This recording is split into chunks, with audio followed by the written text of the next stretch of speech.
Hi friends, welcome to our channel. ఈరోజు JTM story part 3. సంకల్ప బలం. నేలలో నాటిన విత్తనం జీవం పోసుకుని మొక్కగా నిలబడేదాకా నీరు పోయాలి. తరువాత అదే నీటిని వెతుక్కున్న తన వేళ్లను నలుమూలలకు విస్తరింపజేసుకుని బలంగా ఎదుగుతుంది. నీరు పోసేవారికే నీడనిచ్చే మహావృక్షం అవుతుంది. అలాగే మనిషి కూడా స్వయం సిద్ధుడై పట్టుదల, స్వయం కృషితో తనలోని జ్ఞానాన్ని, మేధస్సును పెంచుకోవాలి. ఈ పుట్టుక మనది, బతుకు మనది. మన ఆలోచనలకు అనుగుణంగా కష్ట సుఖాలు అనుభవించేది మనమే. అలాంటప్పుడు ఒకరి సాయం కోసం ఎదురు చూడడం ఎందుకు? వేరొకరి అభిప్రాయాలపై ఆధారపడటము ఎందుకు? ఈ జీవిత ప్రయాణంలో మనకు తోడుగా, మనతో కలిసి నడిచేవారు చాలామంది ఉంటారు. కానీ మన బాధలను మోసేవారు మాత్రం ఒకరే, అది నువ్వే. మన కష్టాలను ఎదుటివారికి చెప్పగలం, కానీ భరించేది మాత్రం మనమే. పేదవారు, శారీరక వైకల్యం ఉన్నవారు కూడా ఎన్నో ఒడిదుడుకులు తట్టుకొని బాధలను భరిస్తూ తమ మేధాశక్తితో అద్భుతాలు సృష్టిస్తున్నారు. అలాంటప్పుడు శారీరకంగా, మానసికంగా బాగున్న వాళ్ళు కష్టాలు వచ్చినప్పుడు కుంగిపోవడం ఎందుకు? సంకల్ప బలం అనేది లేదా? ఆ సంకల్ప బలంతో కష్టాలను అధిగమించడానికి ప్రయత్నించాలి. వచ్చే అవకాశాలను సద్వినియోగం చేసుకోవాలి. జీవితంలో ప్రతి మనిషికి సమస్యలు తప్పవు. వాటిని ఎలా ఎదుర్కోవాలో తెలిసినప్పుడే జీవితం మొదలవుతుంది. గెలవడాలు, ఓడటాలు రెండూ ఉంటాయి. ఇందులో మనకున్న వివేకాన్ని సంపూర్ణంగా సద్వినియోగపరుచుకున్నప్పుడే మనం అనుకున్న లక్ష్యాన్ని నిరంతరంగా చేరుకోగలం.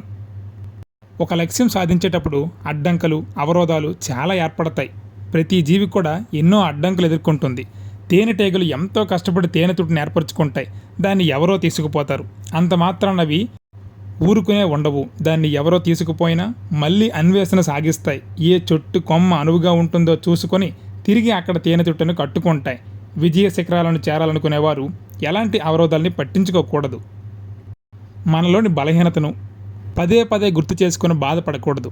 ఆ బలహీనతలనే బలంగా మార్చుకునే ఆయుధాలని వెతకాలి. అవి కూడా ఎక్కడో ఉండవు. అవి కూడా మనలోనే నిగూఢమై ఉంటాయి. ఉన్న స్థాయి నుంచి ఉన్నత స్థాయికి ఎదిగేందుకు నీ బలమే నీకు తోడవుతుంది అంటారు స్వామి వివేకానంద. మనిషి ఎప్పుడూ తాను బలహీనుడినని ఎప్పుడూ భావించకూడదు. తోడ్పాటు కోసం ఎదురు చూడక ప్రయత్నశీలుడై గమ్యాన్ని చేరుకోవడానికి కృషి చేయాలి. తమకు తాము సాయం చేసుకునే వారికే దైవం కూడా తోడుంటుందని అంటారు. అదే మనకి అదృష్టంగా మనం భావిస్తాం.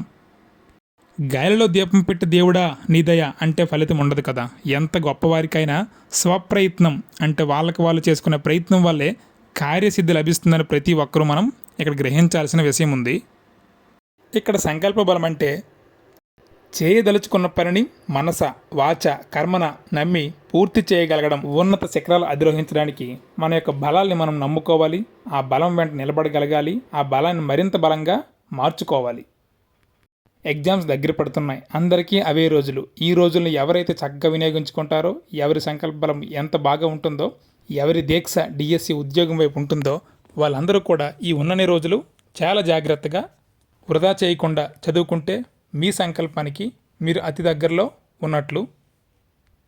అడుగడుగున అవాంతరాలు ఎదురైనా గాంధీజీ మొక్కవోని దీక్షతో దేశానికి స్వాతంత్రం తెచ్చిపెట్టిన మహనీయుడు.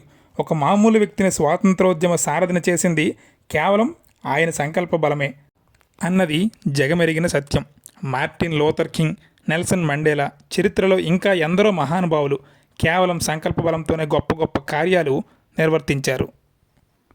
మీరు కూడా మీలో ధ్యేయాన్ని నెరవేర్చుకొని చరితార్థులు అయ్యేందుకు కొంత సమయం మాత్రమే ఉంది.